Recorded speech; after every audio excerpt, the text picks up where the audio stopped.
Carlos tiene 38 años. Durante años ha trabajado en su país, pero su salario apenas le alcanza para cubrir los gastos de su familia. Quiere ganar más dinero, quiere que sus hijos tengan mejores oportunidades. Y después de pensarlo durante mucho tiempo, él decide salir de su país y buscar una vida diferente en Estados Unidos. Carlos está buscando una oportunidad. Por otro lado, tenemos a Ana. Ana también dejó su país, pero su historia es diferente. Ella no salió porque quisiera simplemente ganar más dinero. Dice que regresar a su país podría ponerla nuevamente en una situación de la que necesita protección. No quiere contar solamente que su vida es difícil, quiere explicar por qué tiene miedo de regresar. Y ahora te hago la pregunta, ¿cuál de los dos casos podría estar hablando de un caso de asilo político? ¿El de Carlos, el de Ana, los dos o ninguno? Empecemos con Carlos. Carlos quiere ganar más, quiere un trabajo que le permita vivir mejor, quiere darle mejores oportunidades a su familia y por eso decide emigrar. Esto es lo que normalmente llamamos migración económica. Dicho de una manera pues más sencilla, una persona migra porque busca mejores oportunidades para vivir, para trabajar, estudiar o mejorar las condiciones de su familia. Algo importante, migración económica no significa que la persona no está sufriendo.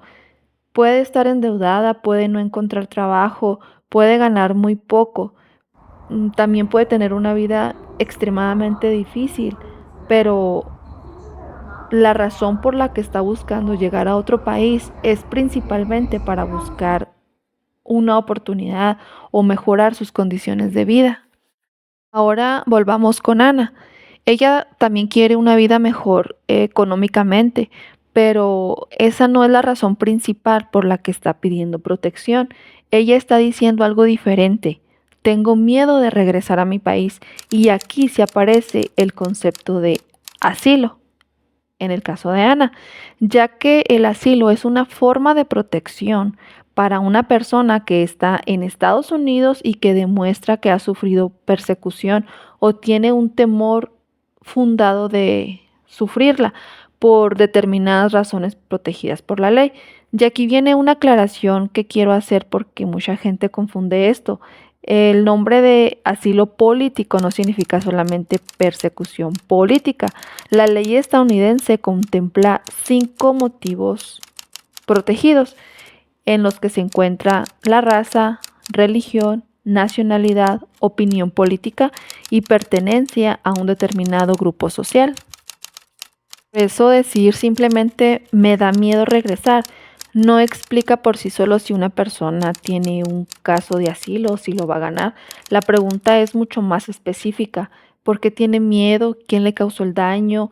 ¿Por qué lo hizo? Y lo más importante, si el caso de la persecución que está sufriendo, en este caso Ana, se relaciona con alguno de los motivos que ya les mencioné anteriormente que protege la ley. Ahora imagina ser una joven que huye de su país porque quiere evitar ser sometida a una práctica que puede causarle graves daños físicos, como lo es la mutilación genital, y además ser forzada a un matrimonio. Se trata del caso de una joven de Togo, cuyo procedimiento llegó hasta la Junta de Apelaciones de Inmigración de los Estados Unidos. En este caso, la Junta determinó, bajo las circunstancias específicas que se presentaron, que la mutilación genital femenina sí podía constituir persecución y reconoció un grupo social particular relacionado con las circunstancias de la solicitante. En este caso, afortunadamente, a la joven se le concedió el asilo político. Pero cuidado, por otro lado, esto no significa que cualquier persona que tenga miedo de un matrimonio forzado o de una práctica cultural automáticamente vaya a obtener asilo. Lo que ocurrió en ese caso dependió de sus circunstancias específicas y del análisis jurídico realizado por la Junta. Y esto es muy importante. Un caso favorable no es una fórmula que otra persona pueda simplemente copiar. La ley y la interpretación de estas situaciones también puede cambiar. Ahora vamos con otro caso que también es muy desagradable. Una mujer que vive durante años una relación marcada por la violencia, tiene miedo, ha sufrido daños y finalmente decide escapar de su país. A primera vista, pues muchas personas podrían pensar, claro que necesita protección y desde el punto de vista humano podemos entender perfectamente por qué alguien en esa situación buscaría estar a salvo, pero jurídicamente aparece una pregunta mucho más difícil. ¿Esa violencia por sí sola convierte el caso en asilo? Uno de los casos que generó precisamente este tipo de debate fue conocido públicamente como caso RA, que pasó en 1999. La mujer era de Guatemala y ya había sufrido violencia doméstica.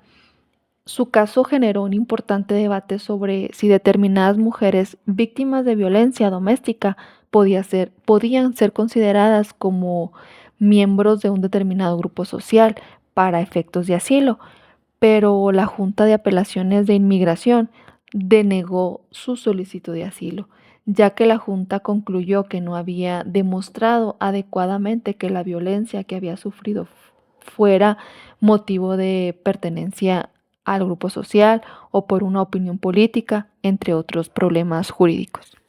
Pero aunque se le haya denegado su solicitud de asilo, este caso fue mucho más complejo.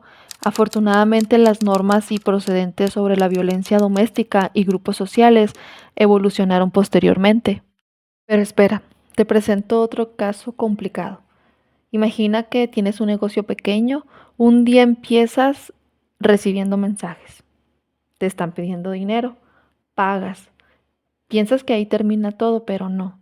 Te vuelven a pedir más y después otra vez, hasta que llega un momento en el que no solamente estás perdiendo dinero, ya tienes miedo, miedo de salir, miedo de que encuentren a tu familia, miedo de regresar hasta tu propio negocio y finalmente decides abandonar el país.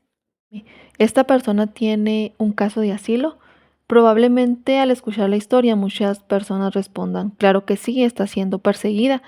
Es el caso conocido como TMB, en donde la Junta de Apelaciones de Migración analizó este caso de extorsión y estableció algo muy importante.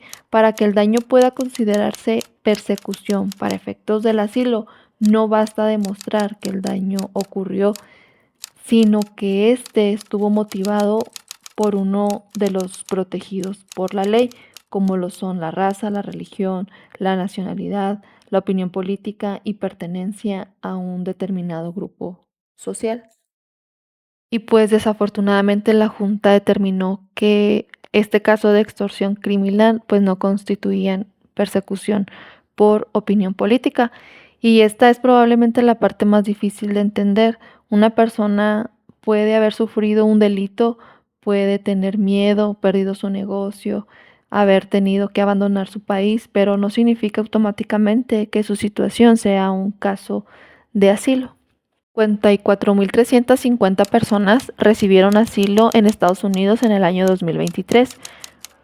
Fue la cifra más alta desde 1990, pero ve la diferencia, 2.4 millones de casos de asilo pendientes en las cortes a enero del 2026.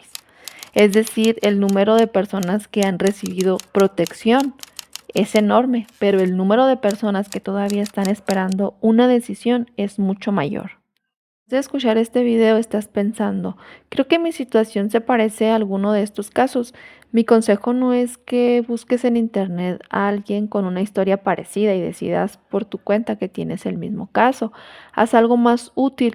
Infórmate en fuentes oficiales donde puedes consultar información sobre el proceso y los requisitos generales del asilo. Y si tu situación es personal y necesitas saber cómo podría aplicarse la ley a tu historia, busca a una persona autorizada para brindar asesoría migratoria.